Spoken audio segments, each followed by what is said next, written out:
আসসালামু আলাইকুম। আজকে আইছি একটা সুন্দর জিনিস দেখাইতাম, যে এখানে মসজিদ আছে না, এই পাশে মসজিদটা এত সুন্দর মসজিদ, মনে করেন যে বলার মতন না।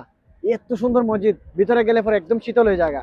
যে আমার অনেক বন্ধু বান্ধব আছে যে মসজিদটা কোথায় পড়ছে, আমি বলি আম্বের টাউন দারকিলি 22 নম্বর রোড। এই মসজিদটা সব সময় আমরা এই পাশেই থাকি, সবসময় নামাজ টামাজ পড়ি। আর ওই যে আমাদের গাছ পরিবেশ আছে না, এই যে এইগুলো আছে সব খেজুর গাছ, সব খেজুর গাছ।